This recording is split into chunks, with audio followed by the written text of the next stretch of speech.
It's coming close to a decade since the creation of the Bitcoin network and the cryptocurrency ecosystem. The protocol has produced a great deal of users, infrastructure, businesses, and influential parties like developers and miners. Since the beginning of Bitcoin's mining history, individuals mined lots of coins with central processing units, aka home computers. Later, characters like Artforce started the graphics processing unit (GPU) arms race, a moment in history that eventually led to a world of application-specific integrated circuit (ASIC) mining, which changed the game significantly. Also read, Trezor to implement Bitcoin Cash addresses proof of work. Why are our incentivized custodians often considered evil?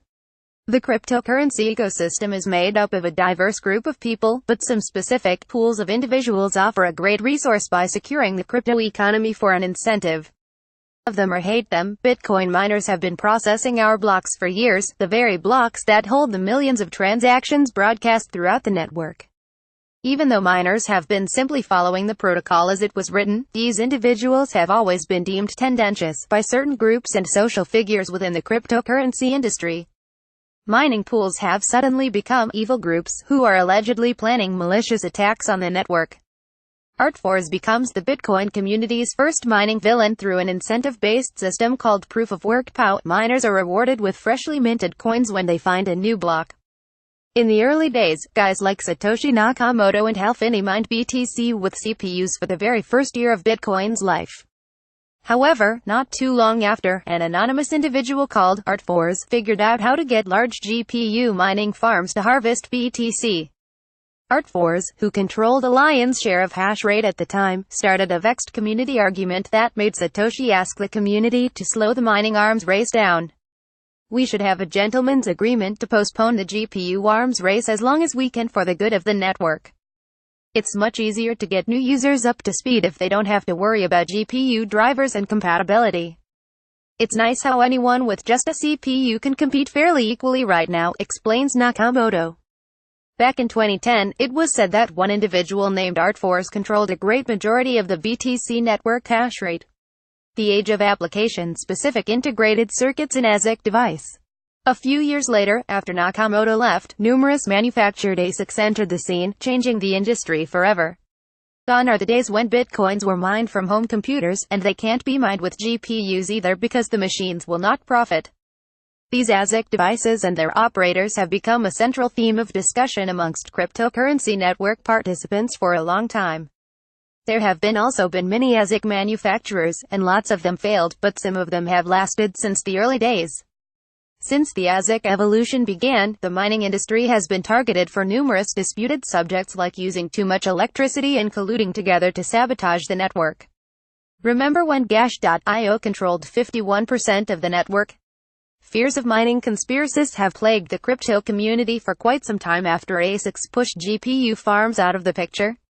Soon after ASICs appeared, solo mining and home mining, individually, even with ASICs, became unprofitable for solo miners, so many of them started mining in pools. Groups of pools can find blocks easier and profits are split between the members with a contractual agreement.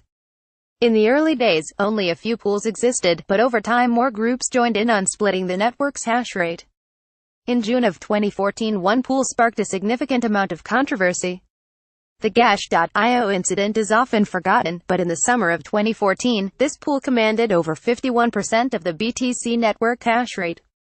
At that specific time, the mining pool Gash.io was commanding more than 50% of the network hash rate, which theoretically meant that pool could reject validated transactions.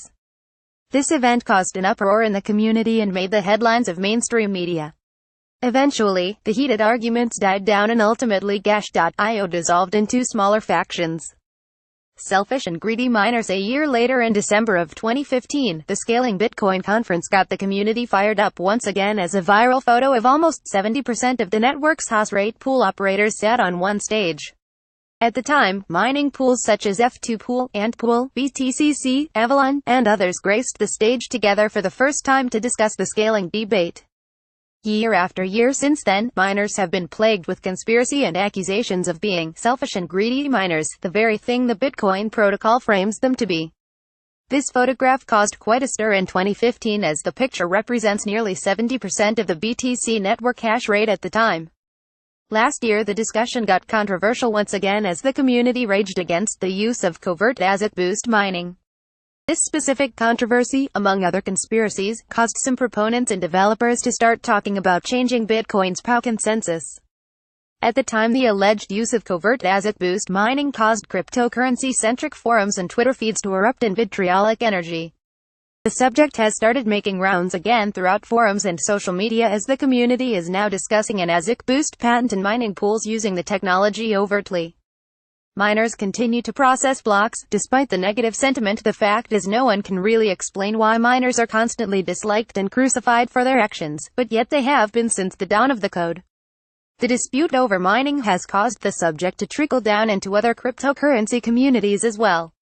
ASIC mining has caused some digital asset teams, like Monero for instance, to contemplate changing their consensus algorithms in order to avoid ASIC domination at all costs.